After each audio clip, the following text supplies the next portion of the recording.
Engineering కళాశాలలో assistant ప్రొఫెసర్గా పనిచేస్తున్నటువంటి డాక్టర్ దిలీప్ కుమార్ రెడ్డికి 47 లక్షల రూపాయలు department of science and technology కేంద్ర ప్రభుత్వ నిధులు మంజూరు కావడం జరిగింది.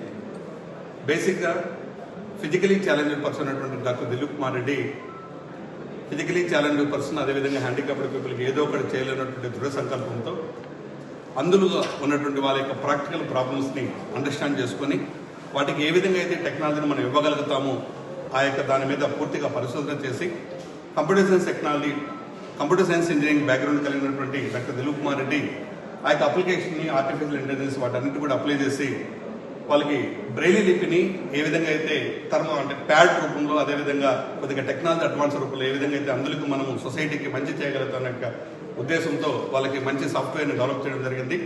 ఈ యొక్క ఇన్నోవేటివ్ టెక్నాలజీని ఐడెంటిఫై చేసి department of science and technology, government of India వాళ్ళు 47 లక్షల రూపాయలు నరసింహారెడ్డి ఇంజనీరింగ్ కళాశాలకు మంజూరు చేయడం జరిగింది.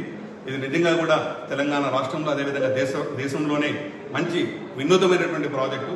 ఈ యొక్క ప్రాజెక్టుకి కృషి చేసినటువంటి డాక్టర్ దిలీప్ కుమార్ రెడ్డికి, అదేవిధంగా కోపీఏగా ఉన్నటువంటి డాక్టర్ రాము గారికి కళాశాల తరఫున, అదేవిధంగా యాజమాన్యం తరఫున ఇద్దరిని కూడా మేము అభినందిస్తున్నాం. Thank you.